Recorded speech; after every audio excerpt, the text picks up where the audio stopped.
seem like we feel the same. We love what we hate. We lie, but we know we can't widen.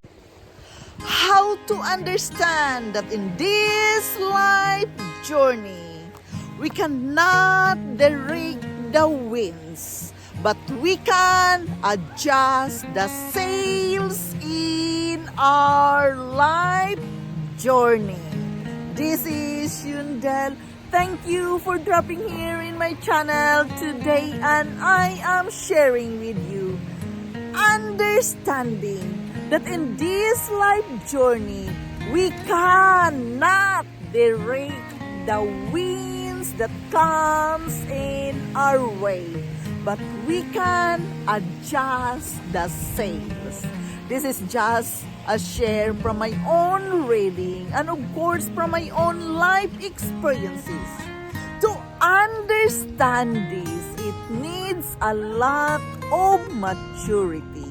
Yes, we cannot adjust the direction of the winds that comes into our life. It is hard when the hard winds strikes on our life. But we can always adjust the sails. Where the wind goes, we have to follow it by our own tempo of sailing. Life is not always easy. We're going to experience the ups and downs, and it is natural because it is a part of our life journey. To understand that we cannot direct the winds that comes in our path, in our life journey, really it needs a lot of maturity. It needs a lot of understanding. And it becomes easier for you to understand all these things when you practice the way I am practicing my spiritual lifestyle. We all must need an anchor when the hard wind strikes into our life. When it comes, we need to have an anchor, and it is easier for us when we have an anchor to hold on when the hard wind comes. The strong winds, the storm, the typhoon, it cannot be avoided because it comes and goes. It is like in our day-to-day life, the weather is up and down. There is sunshine, there's a rainy season, winter season, autumn season, and summer season. It is the same with our life. Any time of the day, the hard wind comes into our life, and it becomes difficult when we don't have the right anchor that can hold on to our path. Having an anchor in our life is very important. When we have the right anchor to use when the hard wind comes, you know how to control the sailing. You know to adjust the sailing where you are going to go. Our life is like a sailboat that we are going to experience. That there is a smooth sailing and there is a hard sailing when the hard wind comes. Yes, I know it sounds so strange, but it's not really, because in our day-to-day life, we have to experience the different kinds of weather, whether we like it or not. That is the only one thing, another one thing in our life journey that we cannot control, the weather. Even here in Norway, winter comes, summer comes, autumn comes, summertime, we are expecting a good hot summer season. But we cannot predict it. When the storm comes during the summer, it is very difficult to handle because our mindset is already on the summer warm season. And when the storm comes during the summer season, it becomes cold and hard. It is very difficult to handle. But again, I have to remind you that we can adjust the sailing even it is on the summer season. First of all, we must understand what it means. We cannot direct the wind, but we can adjust the sails. Sometimes when the wind is going against us, it's easier to stop fighting it and take on a new course of action. Follow the wind. Adjusting yourselves does not mean that you won't reach the destination that you've been giving up on the goal.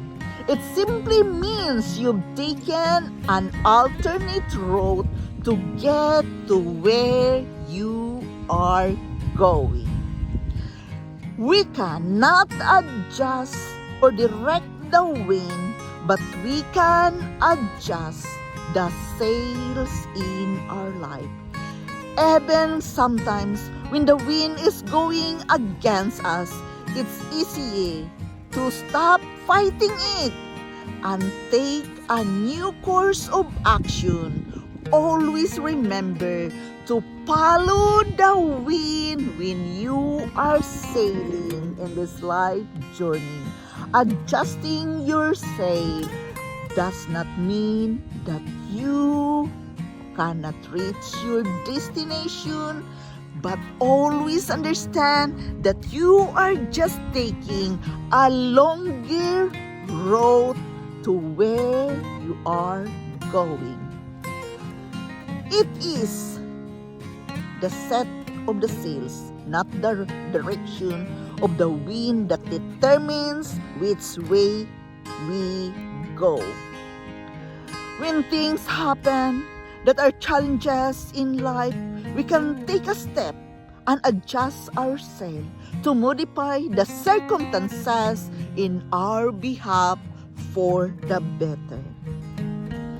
Yes, upwind sailing is somewhat difficult to learn, but it is a very important concept.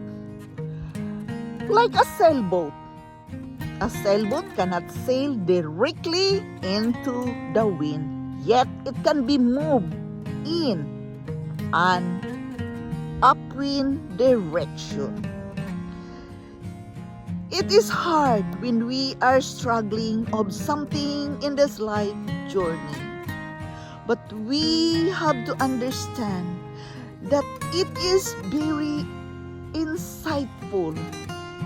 Encapsulates the essence of resilience and adaptability. While we often face circumstances beyond our control, much like the unpredictable wind, we always must have the power to adjust our response, our sail, to navigate successfully through the life storm. Life often mirrors an unpredictable sea buoyance. The wind of change, sometimes calm and sometimes stormy, signify the unpredictable event of life. These elements, like sudden personal loss or pandemic, can threaten to blow us off in our life course. But the beauty of life is to adjust your sailing. It is not in the tranquility, but it is about overcoming the turbulence in life. For me to understand that we cannot direct the wind that comes into our life, but we can adjust the sailing. It is a mindset work, accepting the situation as it is. We may not like it, but it is what it is. The wind suddenly comes.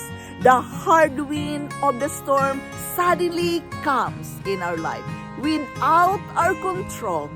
But you can control the sailing of your life journey when you have the right mindset, when you know that you are not alone, you know that you can conquer by following the wind and controlling your sailing. Life is like a sailboat, and that we have to understand. Right mindset, positive mental attitude, seeing things in a different perspective really will help you to where you are going. The life sailing has never been easy.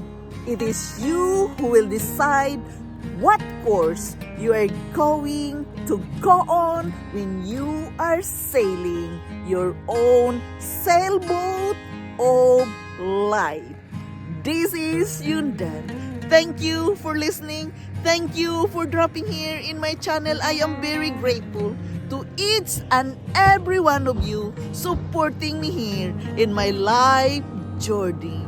Always remember that you are not alone when the hard wind comes. God is with us always. I love you all and bye-bye. Like we feel the same, we love what we have.